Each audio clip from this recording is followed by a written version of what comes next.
and the Director Emeritus of the Columbus Zoo. He has been coming to Busch Gardens to share his love and knowledge of animals for almost 50 years. Please give it up for Mr. Jack Hanna.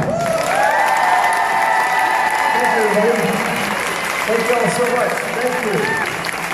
Thank y'all for coming today. You having fun at Busch Gardens? Are you having fun at Busch Gardens?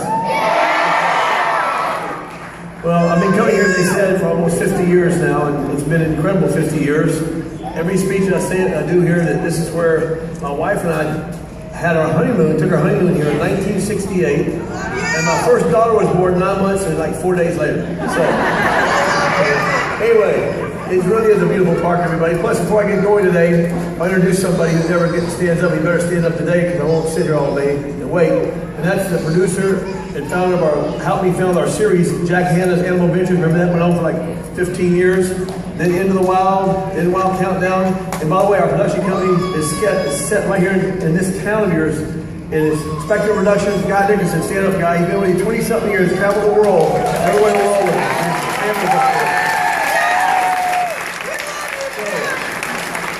Our family is very blessed to know his family. We're all one big family. People ask how many people we take filming real quickly. I've never said this in speech. We take usually like 6 or 7 people, and we film all over the world. We don't have, people running around doing every which thing, and that's how we've done a good job, I think, hopefully with you guys over the past 20-something years, and hopefully we can continue another, not 20-something years, another couple of years or something, I hope. But Busch Gardens, everyone, you know me from watching all this. I'm a funny person, that type of thing, but I started the speeches this last year talking about, I will not mention the name of the documentary about SeaWorld. No way I'll ever mention that name. I've debated about it. But I can tell you all this. Jack Hanna would not be here today unless I really believed in what this company, these people did, both at SeaWorld and Busch Gardens. It's amazing what these guys do. I'm serious. You would not know the conservation. And by the way, as far as conservation, let's look at the rehabbing of animals that they've done over the past probably 30 years that this company's owned at this time. They never talk about it. It's not thousands of dollars, it's millions of dollars. Releasing not just the manatee, the sea turtles, the whales, and the list goes on and on and on. You never hear about it. It's amazing that no one likes to do documentaries on something positive, isn't it? And I'll tell you another thing. That documentary you saw, folks, if I thought one thing ever took place, did things happen 50 years ago when it first started? Sure it did. These folks did not own the SeaWorld parks then. I just know that now what they do, everyone, is beyond superior. These animals are treated better than most people throughout the world. So let's have a round of applause for a company doing practice.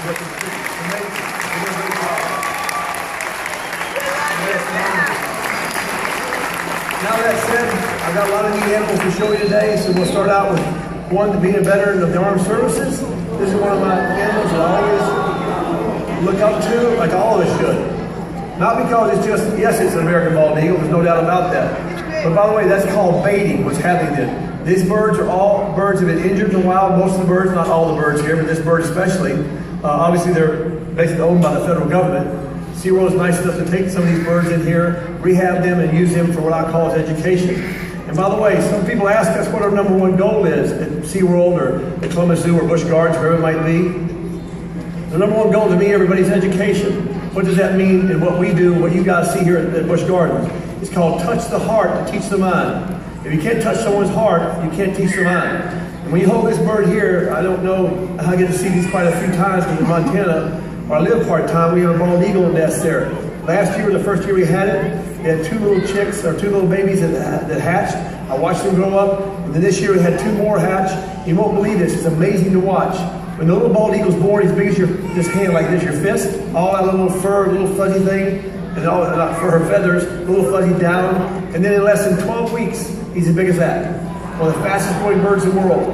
They do not have the white-headed tail until the bird is probably around 3 to 4 years old. Now look at the talons, look at the feet there. You see what he does here? He has a leather glove on, doesn't he? See those talons? Those talons, everyone, have about 1,000 pounds of pressure per square inch. 1,000 pounds of pressure per square inch. If that bird were to land on him, by the way, this would never happen, ever. But if it were to land on his arm, those talons would go through his skin, through his muscle, and break his bone in 1 split second. They're very powerful. That's how the animal hunts. That's how they catch. And of course, the beak is made out like almost like a knife for cutting. Their eyesight is phenomenal. A lot of bald eagles, as you know, as I told you, the white head and tail does not appear until 3 or 4 years of age. So some people, not really knowing, take a pot shot at a national bird, thinking it's some vulture or buzzard or something, and it's a bald eagle. Again, they don't develop. They're coming back very well. On Lake Erie up in Ohio, where we're at the Columbus Zoo, on Lake Erie, in 1978, they had 5 nesting pairs of bald eagles on Lake Erie, almost gone forever. Today we have over 175 nesting pairs. So it shows you what can happen when we all gather up here. Thank you so much for making it beautiful bald eagle. A lot of work goes in this, everybody. How these guys take care of these birds. They have flight areas, flight carriages. A lot of these birds cannot fly, obviously. So we would use them to, again, show you a bird that not many people get to see that up close. This next animal,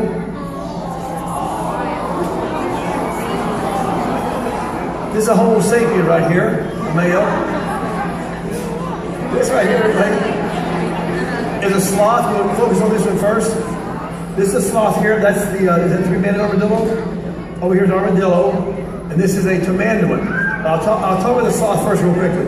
The sloth dates back tens of thousands of years. The prehistoric sloth, everybody, looked just like that, but weighed over 1,000 pounds. The sloth lives in Central and South America. Why would that be one of the hardest animals for Guy and I and our team to film? Why would that be? It only lives in like 3 or 4 trees its whole life. You know why? Because its main thing is camouflage. This animal sleeps in the daytime. If that was a tree 30 feet tall, and I'm standing right here, I would never know there's a sloth up there. The heart rate drops. The animal is covered in an algae, so to speak. It's almost like slime. It's brown. It looks like this thing is just a dying. It's gross, is what it is. But the grosser he looks, the safer he is. Nothing's wrong with him. It's just the algae grows. It's a brown, greenish, gooky stuff all over his fur. That way nobody can notice he's there, number one. Most animals might want to hunt him, don't even want to do it. But the sloth, that's how they live. And they also will come down to the ground one day a week to go to the bathroom. If they went to the bathroom in the treetops, the jaguar, the ocelot, the harpy would hear the droppings hit the ground. And they go up and get the animal. This way he goes down the ground, goes to the bathroom real fast, he goes back up in his tree. Those teeth on this animal are about like this. They're not sharp either, but they can rip anything apart. I had a friend of mine bitten right here, this pretty strong young lady. You hear when he bit, but like a slow pop. The teeth were so dull, but so powerful, the jaws. That's his only means of defense where this sloth is, and as well as camouflage. So there's a beautiful creature from Central and South America. This one right here, that's I think a 3-banded armadillo, correct? Yep. That's a 3-banded armadillo. You can go ahead and walk around that way if you want to with it. It's the smallest armadillo in the world. It's also one of the most endangered armadillos in the world. The 3-banded armadillo, everybody, is the only armadillo in the world that can close himself up perfectly in the shell. He can just literally close himself up where you don't see any of this, nothing. You can't even put an ant in there. The other armadillos cannot do that. The armadillo is the only animal in the world that carried leprosy. Back when leprosy was prevalent, the armadillos carried it. The only animal we know of in the world that did. Their eyesight is very poor. Their hearing and smell is unbelievable. They say they can actually hear a worm up to a foot underground. Have you ever heard a worm? Put a worm up to your ear like I did several years ago and say, let me know if you hear the worm, because I never heard a thing out of the worm. But that's what they like to eat, little insects and worms and those types of things. And again, the shell is their protection. Only man and maybe a jaguar in South America could kill the animal. Other than that, there's no way to get inside of the shell. This animal here is a tamanduan or it's a tamanduan, let's put it that way. Lesser anteater. Look at his face here, you'll notice what he looks like. We'll stand right there. You can see the animal, just looks like an anteater. When we filmed our anteater in Brazil, the only time I ever got to see a giant anteater, and by the way, this park here bred giant anteaters. Do they still have giant anteaters here? Is your park giant anteaters or big old things? You have them? A giant anteater, do you still have them in Brazil? Oh, he's not paying attention. I figured that. They used to have giant anteaters here. The point is, they're huge, everybody. They really are. And these animals, they're especially in the wild, you can get within 10 feet of one if the wind is blowing the right way. If not, you can't within 2 miles of it.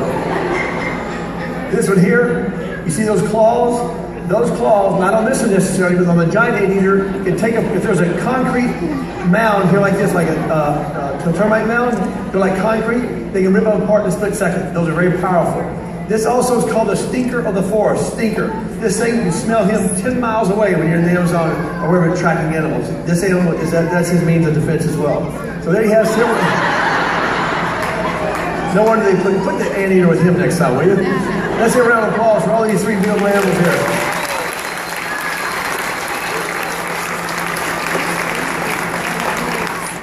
Those are all animals, everybody, that you can see. You can actually see when you do go a lot of times to the Central and South America. This, everybody, is my daughter Julie, by the way. She works at the Columbus Zoo for 20-something years now. So she knows how to animals. Anyway, this, everybody, is a cougar, a puma, or a mountain lion. Cougar, puma, mountain lion, catamount are all the same thing. In Florida, you happen to have the Florida panther, right? By the way, that was at one time the most endangered cat in the entire world, your Florida panther. My understanding is the cat is coming back now. I'm not sure, this is just what I've read. I'm not quite sure. Remember, the cougar or mountain lion, these are from Montana, Idaho, actually California. The mountain lion's coming back very well in our country right now. They're born with spots on them. This cat is. Obviously, it turned into a totally brown colored animal when they're full grown. Matter of fact, at the Columbus Zoo this week, we expect to have 2 baby mountain lions coming from Montana. They had a very bad fire below where I live and found 2 little baby mountain lions under a log. The mother was gone. So hopefully that will happen where we can help those animals. But remember, when the mountain lion, the mother, has her babies, if the male was there, they'd be gone in about a split second. They'd be gone in just like immediately. The male would consume them. So in the minute she breeds, everybody, she leaves the male and becomes obviously a solitary cat. When those babies are raised, then she'll go ahead and she'll breed and then have another set of babies. The mountain lion is one of the most elusive cats in the world.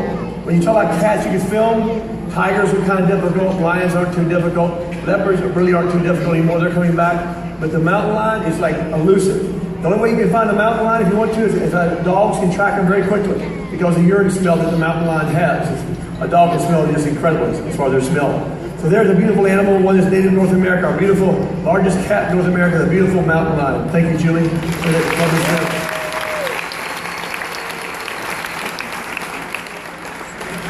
And I'll tell you, I've only seen, maybe one time I saw a mountain lion in the wild, just naturally, going up in the mountains there. They're very, very fast, and they're just these animals that come out at nighttime. Remember, we have one near our place right now that took out several llamas last few weeks. So you got to be very careful in certain areas of mountain lion. And this guy here is crazy.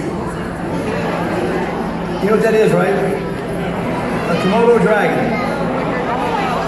Considered the largest lizard in the world, let's put it that way. The Komodo dragon can be 8 to 12 feet long. 8 to 12 feet long. If you add the tail, you can put a few more feet onto that too. Look at his tongue. See what that tongue is doing? That sniffing particle is trying to get particles out of the air. It represents heat or you, for example, like that cameraman. Anyway, this is one animal you do not want to be bitten by. Not because they don't have any venom. It's the bacteria in their teeth is fatal, usually fatal. In the wild, in the Komodo Islands, if they're going after a deer or something, they bite it. Let's say some of the blood left there and the animal runs away. This animal, he was telling me earlier, can take that tongue and feel off each side of his tongue the particles of where the blood, or where the smell is, and follow it that way. They've been known to follow their prey up to 5 to 10 miles. Can you imagine that? Just with that tongue. And then what happens? Again, the bacteria is what causes death if you're ever bitten. That's why I don't know who convinced you to hold that thing. I have no idea. And let's hear it for the only person in the world I've ever seen hold a Komodo dragon.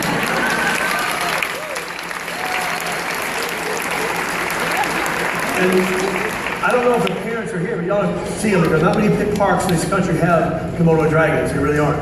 I've been all over the world filming, and someday I hope we can take our crew and go to the Komodo Islands someday and see these animals in the wild.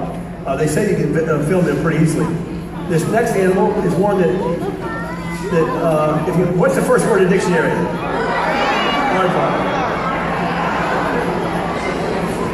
And guess how many times we've seen an aardvark all these years filming Guyana? One time, about midnight. They're impossible to find in the wild. It's impossible to even film. Something big like that, what do you think? You can find it easily? No.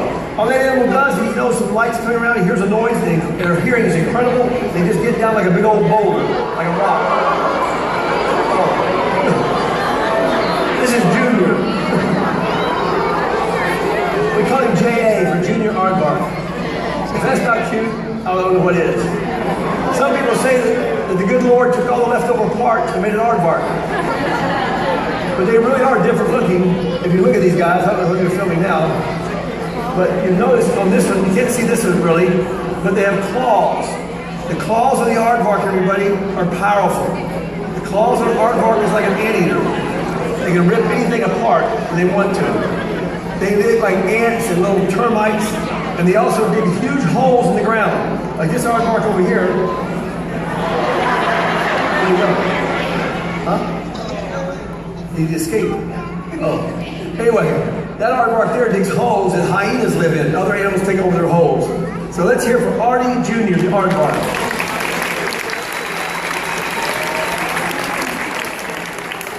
You should see them check into a motel with an aardvark. That is funny. That is real funny. I mean, how many hotels would take an aardvark? I don't know, but hopefully we have one of our last David Letterman shows coming up here a week from Monday.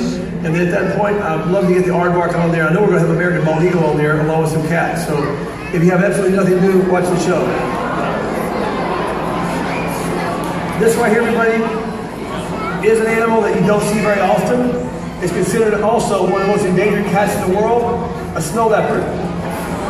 Now, I wish, each and every one of you, I wish that you could touch this coat of this animal. If you take a cheetah, a lion, a tiger, the mountain lion, whatever, you'll notice that their coat is very, very rough. I mean, it's like, it's just rough hair, that's all. This animal here, this animal's coat is like silk. It's absolutely beyond anything you've ever touched. It really is. The only cat in the world that really has fur on the bottom of their feet. It also has this beautiful tail here. You see that tail? That tail, everybody, gets to be 4 to 5 feet long. Without that tail, this animal would not survive. Why is that? A lot of animals would survive without their tails. This animal lives at altitudes in Himalayas, in Nepal, Tibet. They live at altitudes anywhere from, who knows, 5,000 feet to 15,000, 16,000 feet. How cold does it get up there? 20, 40, 50, 60 below zero? Yeah. That's why the animal's tail, he wraps the tail around him, around his face, just like you put a jacket on or your scarf.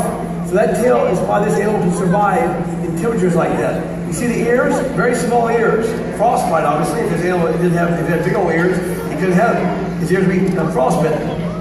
The animal also has, just like the cougar and the snow leopard have, again, some of the greatest leaping ability in history in any animal in the world. They also are solitary. These cats are solitary. Your tiger, most all your leopards, most all these cats are solitary animals. The cheetah, all solitary.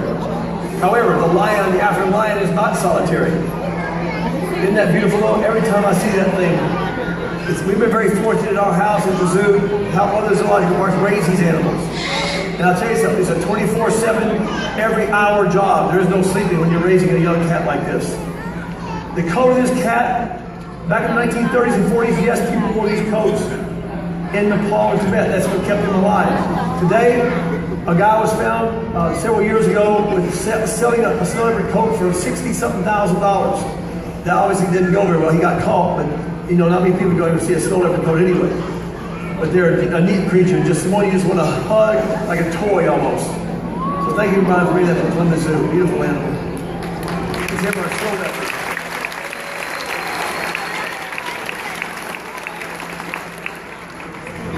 Snow leopards are not going with rare.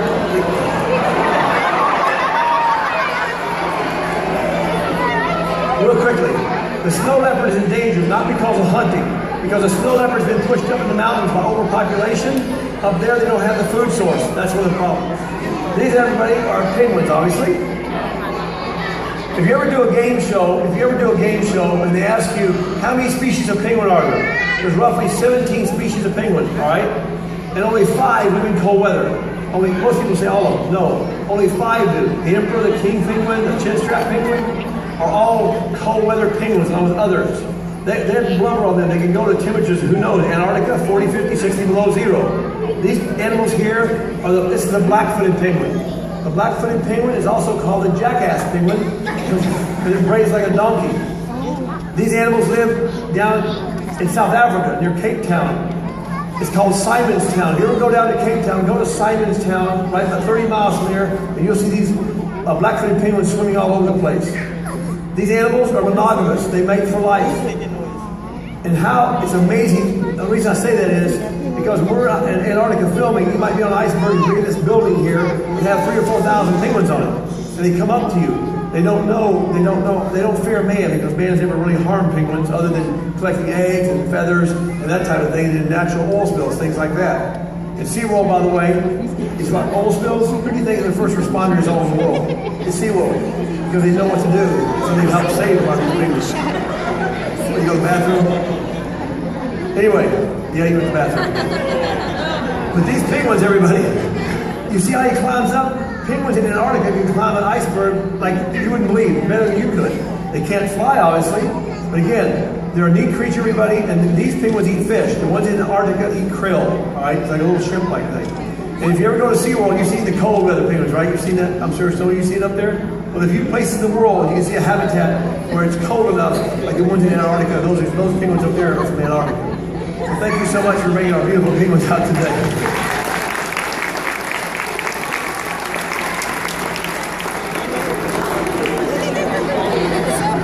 And by the way, SeaWorld supplies more money to research in Antarctica than anybody combined that I know of. It's amazing what they've done to the penguin in Antarctica. It really is.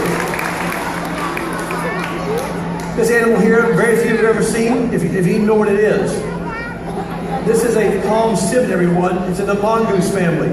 This animal's from Malaysia, Borneo, Sumatra.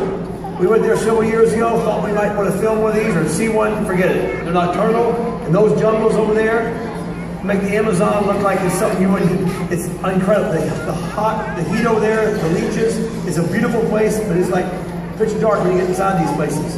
But this animal lives in there. It's nocturnal. This is in the mongoose family. That means this animal eats anything. Fruit, lizards, worms, birds, eggs, as well as, guess what? He loves to eat venomous snakes, any snake. But this animal can also take down a cobra, a king cobra.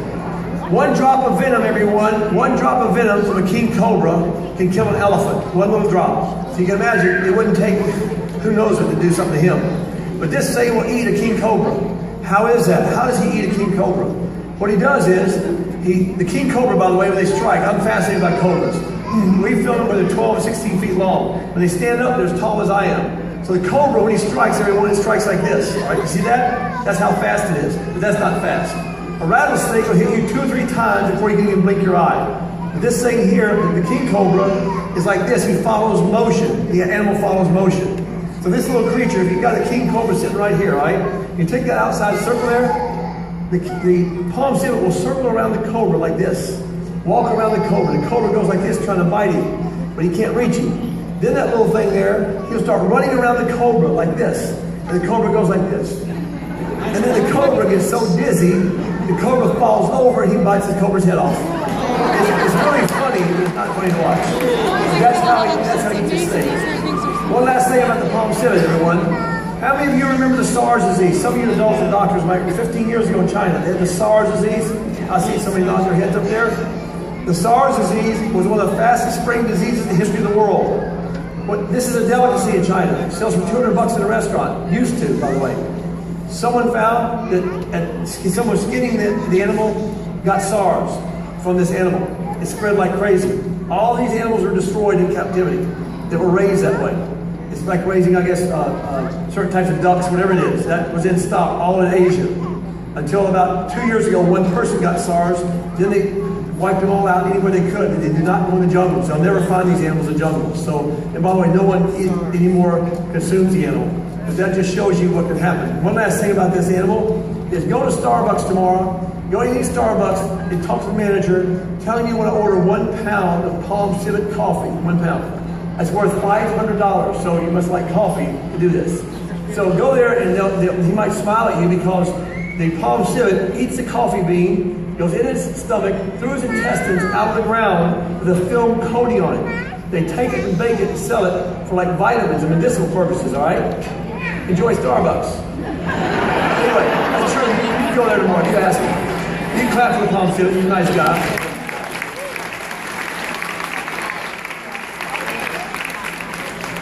So it's amazing in nature how these animals live. The older I get, the more I see, I'm just awed at how these animals exist out there. They're camouflage and everything else. This is python, or Julius squeezer. And by the way, this animal's not eaten in like, about 2 or 3 months, all right? So therefore, oh, you're so pretty. How you doing? Sweetie, how you doing? Hello, she's not paying attention. I see. I'm Jack. Can you go touch the snake a minute? The snake. I don't think she. No, you're too big. Oh, this one's wrong. That's what we're good. Yeah. Perfect size. Come here, sweetie. Hurry. I don't rehearse any of this. They told me I shouldn't do this, but you know, you gotta just save money somehow. And by the way, there's a python in Pennsylvania. There's a beautiful park up there. It's not eaten in 2 years. Not one drop in 2 years. It's in perfect shape. I'll just take her myself. I just don't want you to get hit. How you doing? What's your name? Alice. Allison. Like Alice in Wonderland? That's so cute. All right, take your shoes off. I'm joking. I'm joking. You're so pretty. I have $3. I didn't have to make it. Have you ever touched a snake? You have? Okay. Well, no, that's it. That's nice. Is that slimy? Some kid came over and said, it's real slimy. Thank you so much. See, it's not slimy at all. What's it feel like? Rubber tire. Thank you so much. You're a good person. Anyway, this is a python, everybody. These snakes, they say the largest snake in the world was a python, documented at about 34 feet and over, I don't know, well over 1,500 pounds. That goes from there, way over there, probably. I don't know how far 34 feet is. The largest one we've seen, probably filming at the Columbus Zoo. We had one at the Columbus Zoo, by the way, that was 26 feet long and weighed about 1,600 pounds. Just fat, unbelievable. These snakes can go a long time. For example, the python, we've got python, this is a Burmese python from Asia. There's also the African python. There's also the anaconda, which lives in South America. It's a more aggressive snake, it lives in the water. It's also very large. The python, again, when it bites, a lot of pythons will bite, or an anaconda. They have about 200 teeth in shape like a fish hook. They bite you like this, all right? A lot of them cannot let go. Their jaw muscles freeze like this.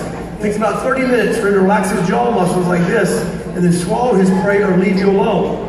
How do I know that? Because in 1973, when I started the Sanford Zoo up there many years ago, I got bitten by a 17-foot anaconda and I almost lost these 2 fingers. So I know what it's like being bitten by these things. So if you get bitten on your hike in South America, and you're sitting there, just email me and I'll see if I can help you out. See if I can tell you what to do. But in all seriousness, everyone, it's not venomous, it's just all those teeth. And these animals, again, are very, very smart, believe it or not. They're very patient. They wait for months by a watering hole before they have to eat something. This next creature, that's a cue we have. Oh yeah, we're gonna fly a bird here, right? Is this a volunteer? Too bad. This bird up here is called a ground hornbill. This animal has a very difficult time flying. If he hits you in the head, like the last show, swear if you're over there, just sit there, don't jump around. If you wear a wig, then you got a problem. Last time he flew at me, I'm gonna stay over here.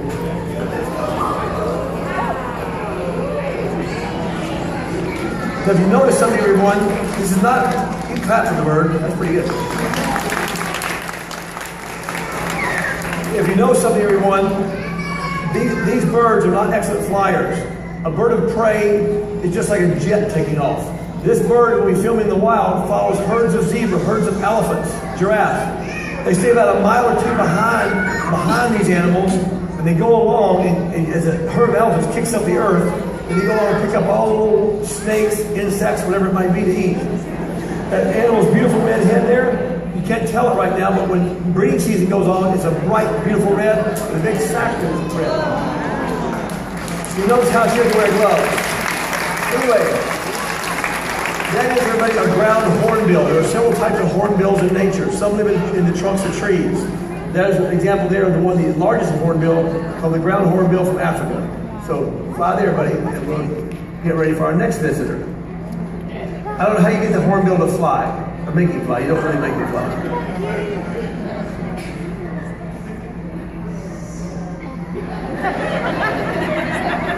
There you go. Thank you so much. Beautiful job. Anyway, the other hornbills, you've seen them in nature on TV. They dig a little, they go inside a tree, up in a tree, a hollow hole. They put mud on the inside to keep predators from bothering their chicks.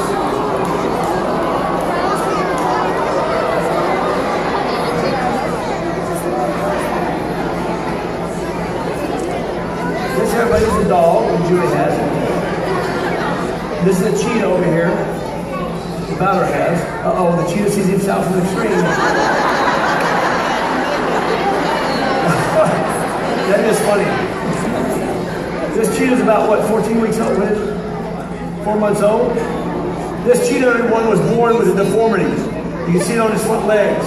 It was terrible. Veterinarian said, Jack, he'll never walk. Won't make it. Well, but if you want to try it, work with him. So these folks here, Cindy Rapp, all of our staff, have done a great job. They work with this cheetah. You can see now he's walking. Yes, he's a little deformed, but that's neither here nor there. He's going to have a great life. Not just at the Columbus Zoo, which we have incredible cheetah habitats here, but also a place called the Wilds. The Wilds, we have 10,000 acres where we have the most endangered animals in the entire world that live there. And by the way, just this last year, the cheetah was considered the most endangered cat on the continent of Africa, more than the leopards. Leopards are coming back pretty good now. The cheetah is not. If you go to Egypt sometime, if you ever get to go to Egypt, if Egypt ever gets safer, go inside the pyramids, look at the mummies. You'll see perfect drawings of the cheetah. They use the cheetah for hunting. For example, they would send the cheetah out like a dog, so to speak, and say, go get that animal. The cheetah, at a point. The cheetah would go get the animal, and then they would go, and that's how they would take it back home. The Egyptians wouldn't eat the animal. So obviously, the cheetah was very important to them. The sad thing is, there are no more cheetahs in northern Africa. Go from Egypt all the way down 2,000 miles from the equator, goes to Kenya, then you start seeing a cheetah in Botswana, Namibia, Zambia, Zimbabwe, South Africa. Look at the cheetah's face, everybody. The cheetah, look at the teardrops on the eyes here. See them? See the black marks? Isn't it amazing that Mother Nature invented that way before we, you know how baseball players, like, see that light up there? What do we do? What do football players do? They put the chalk here, don't they? Why is that with the cheetah? Because the cheetah hunts in the heat of the day. No cat in the world hardly hunts in the heat of the day. Why is that? Because animals like the zebra, the wildebeest, buffalo, they don't think they're going to be hunted in the daytime. They know the nighttime, the lions, the leopards, hyenas are out to hunt. That's why you see all the animals together in big herds. But the cheetah waits until the very hottest part of the day. She will go out and she will study her kill for 2 or 3 days. She'll pick out the old, the sick, the young. And finally she'll pick that animal out. She'll go there that one day to hunt. All of a sudden she explodes at 50, 60, 70 miles an hour. 70 miles an hour, the fastest land mammal in the world, the cheetah. Once she hits her prey at 50, 60 miles an hour, it stuns it just a little bit. And 60% of the time, the prey gets away. She has to wait 2 or 3 days to get her energy up. She'll hunt again. Let's say she doesn't make, the animal gets away again. Her cubs will starve. If it happens again, she will starve. So the animal is not powerful. In Africa, when I film a lion on a hunt or kill, it takes less than 10 seconds. In India, a tiger taking down a 2,000-pound water buffalo takes less than 10 seconds. So this cat here, once he does make a hit, he has to grab the throat, everybody. It's the only way that the animal can do it. A lion, tiger, leopard, they can go anywhere. But the cheetah has to have the throat. For 10 minutes, he has to have it. Let's say he starts to consume his dinner. All of a sudden, the lions, hyenas who are sleeping, see buzzards and vultures circling over the kill. In Africa, when something's killed by another animal, immediately buzzards and vultures circle over because they know they're next, other than the hyenas, right? So what happens is, the lions come up and take the food from the cheetah, or actually the lion has been known to eat the cheetah. So these animals have it tough out there. They're a very weak cat, like I tell people. If I'm walking down the road in Africa by myself, and I see 3 or 4 cheetahs, no problem. If I see one lion, say goodbye to me. You know, that's the difference in what type of animal this is. They're, again, a very protected, endangered animal, and one, again, that's magnificent. When you see the animal on a hunt, you will not believe what you'll see. The speed is so fast, forget 3 cameras, like God knows, it's hard for us to catch the animal when he's doing that. So, right now, folks, I'm going to thank you for these animals we out here for you to look at. I'll come out and sign some pictures for you. But thank you for visiting what I consider one of the finest parks in the world, Busch Gardens here in Tampa. Thank you all very much, everybody.